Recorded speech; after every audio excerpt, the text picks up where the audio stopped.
मला नेहमीच आपल्या सर्वांचं म्हणणं ऐकून घ्यायचं आहे. त्यामुळे मी आज थोडं माझं मनोगत व्यक्त करू इच्छितो. त्यानंतर नेहमी तुमचं ऐकून घेणार आहे आणि त्याच्यावर जनतेची सेवा करण्यासाठी मी उपलब्ध राहणार आहे. आज गेले 5 तास आपण सर्वांनी एवढ्या सहनशीलतेने, एवढ्या धैर्याने या सभागृहाची मर्यादा राखून संपूर्ण शहरातले प्रश्न मांडले. त्याबद्दल सर्व नवनिर्वाचित नगरसेवकांचे मनापासून आभार व्यक्त करतो. नवनिर्वाचित नगरसेविका सुद्धा त्यांचे सुद्धा आभार व्यक्त करतो. आणि भाऊसाहेबांनी गेल्या 5 तासात आलेली मरगळ थोडक्यात आपल्या मुश्किल स्वभावाने काढून टाकायचा प्रयत्न केला. त्यांच्या मनापासून आभार व्यक्त करतो. खरं तर मागच्या सभेलाच आपल्या सर्वांना बोलण्याची संधी दिली पाहिजे होती, पण आपल्या राज्याचे लोकनेते स्वर्गीय उपमुख्यमंत्री आणि अजितदादा पवार हे दुःखद घटना घडल्यामुळे आपण त्यांना श्रद्धांजली वाहिली आणि ती सर्वसाधारण सभा पुढच्या तारखेला म्हणजे आज 20 तारखेला आपण चालू केली.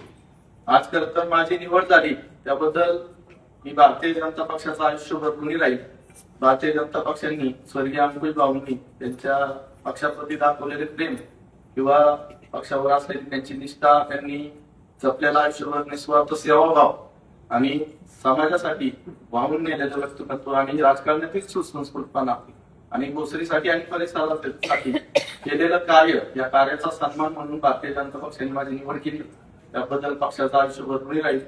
आपल्या राज्याचे विकास पुरुष मुख्यमंत्री देवेंद्रजी फडणवीस, प्रदेशाध्यक्ष रवींद्रजी चव्हाण, भोसरी विधानसभेचे आदरणीय आमदार मेघदादा लांडे, चिंचवड विधानसभेचे कार्यक्षम आमदार शंकरशेठ जगताप, माननीय आमदार अमितजी गोडके, माननीय आमदार उमाताई खापरे, भारतीय जनता पक्षाचे सर्व कार्यकर्ते सर्वांनी माझ्यावर विश्वास दाखवला आणि शत्रुघ्न बापू गाठेंनी मला असा मोठेपणा दाखवला, मला मदत करण्याची भावना ठेवली.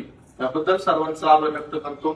सर्वांचा विश्वास सार्थ ठरवण्यासाठी मी मनापासून इथून पुढे शहराच्या विकासासाठी किंवा शहराच्या जनतेसाठी योगदान देण्याचा प्रयत्न करणार आहे.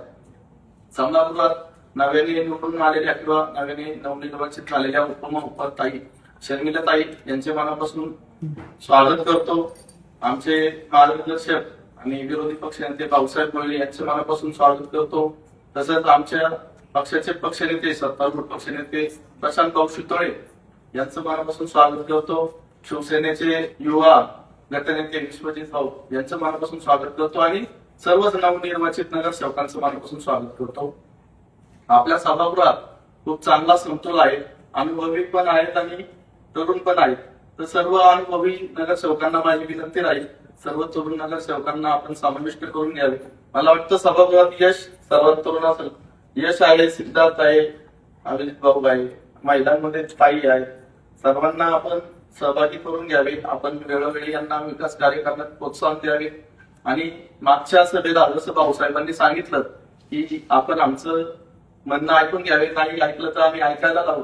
तर भाऊसाहेब, ताई किंवा संदीप भाऊ, मी जरी लहानपणापासून श्रद्धेय अटल बिहारी वाजपेयी यांच्या विचारांवर श्रद्धा ठेवणारा असलो किंवा त्यांच्या विचारांवर आयुष्यभर काम करणारा असलो तरी हिंदू हृदय सम्राट बाळासाहेब ठाकरे आणि स्वर्गीय लोकनेते यशवंतराव चव्हाण यांचा खूप मोठा चाहता आहे. त्यामुळं या रूपाने एक सर्व समावेशक माहोल आपल्या शहराला आणि या सभागृहाला नक्कीच पाहायला मिळेल याची मी खात्री देतो. आतापर्यंत आपण ज्या सूचना मांडल्या त्यामध्ये सर्वात महत्वाचा मुद्दा होता पाणी. आणि भाऊसाहेब, माझी तुम्हाला विनंती आहे, पाणी या प्रश्नावर आपण कुठलेही राजकारण न करता आपण सर्वांनी एकत्र येऊन पाण्याचा प्रश्न निकाली काढू. आपल्याला माहिती आहे, मी पदभार घेतल्यानंतर सर्वात पहिली चिखली आणि निगडी येथे जाऊन व्हिजिट केली. तिथे मी सर्व कामाच्या पाण्याच्या परिस्थितीचा आढावा घेतला.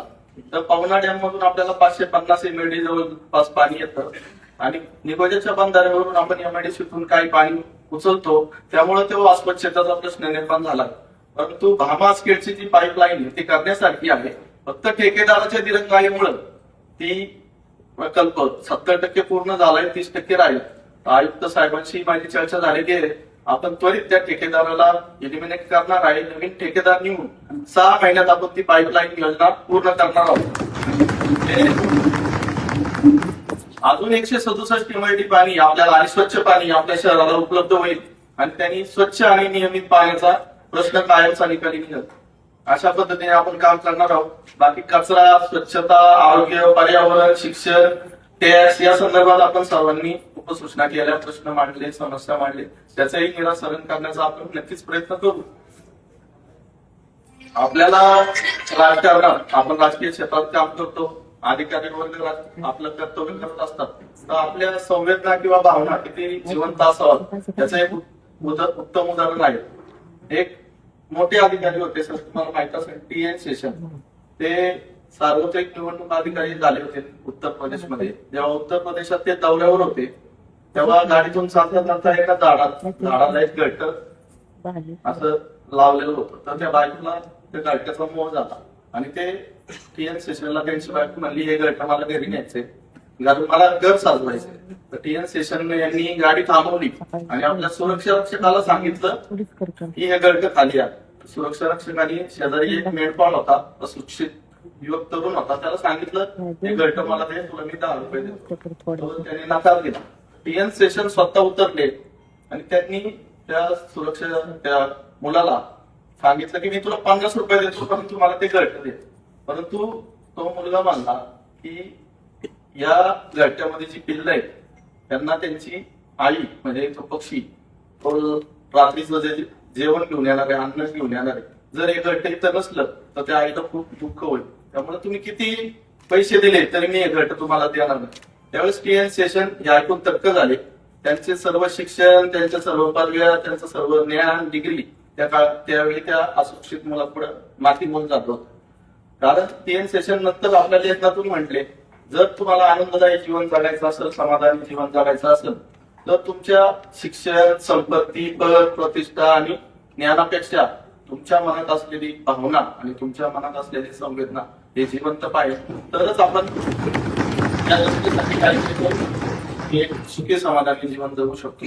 अशा पद्धतीने आयुक्त साहेब सर्व नगरसेवकांना घेऊन सुद्धा आपल्या 4 वर्षाच्या काळात ज्या प्रशासन काळात ज्या अधिकाऱ्यांना ही सवय लागली की उद्धटपणे उत्तरं देणे किंवा आपल्यावर कुणाचा दबावच नाही, वचकच नाही, ते सर्व आपल्याला आता फोडून काढायचं आहे आणि आपण सर्वजण जनतेचे सेवक आहोत.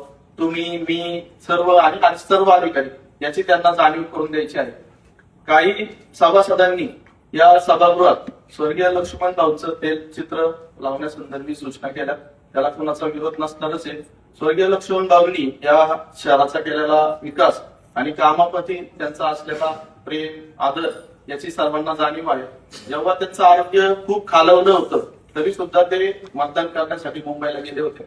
एवढं आपल्या कामाबद्दल त्यांचं प्रेम आणि आदर होतं. अशा स्वर्गीय लक्ष्मणरावच्या कार्यातून आपण सर्वांनी प्रेरणा घ्यावी, त्यांचं ते चित्र लावण्याची मागणी लवकरात लवकर पूर्ण करावी. त्याच्यानंतर माननीय महेशदादांनी मागच्या दिनीला प्रशांत भाऊंकडे एक आधीच सृष्टी निर्माण करण्याचं एक सूचना दिली होती, एक निवेदन दिलं होतं. तर आधीच सृष्टी तर निर्माण करायचीच आहे, पण अजितदादांच्या बाबतीत माझ्या आयुष्यातील एक प्रसंग सांगू इच्छितो.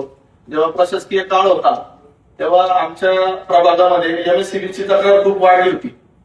तर मी वारंवार MSCBच्या अधिकाऱ्यांना तक्रार करून ते सॉल्व्ह होत नव्हते, तर मी आंदोलन करण्याचा निर्णय घेतला आणि आंदोलन केल्यानंतर जेव्हा मी अजितदादांना ते निवेदन दिलं, तर निवेदन दिल्यानंतर निळू फुले नाट्यगृहात त्यांचा काहीतरी कार्यक्रम चालू होता आणि खूप वेळ लागणार होता त्या कार्यक्रमाला, म्हणून मी निवेदन त्यांच्या PA-कडे देऊन निघून गेलो.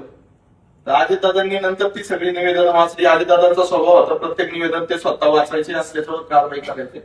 अजितदादांनी ते निवेदन बघितलं, PA-ना विचारलं कुठं गेले, त्यांनी निवेदन दिलं, PA सांगितलं ते निघून गेले. एखादा नेता किंवा एखादा एवढ्या मोठ्या पदावर असणारा नेता जो निवेदन घेऊन येतो तो हजर नसल्यावर त्याच्यावर काय कारवाई करणार नाही.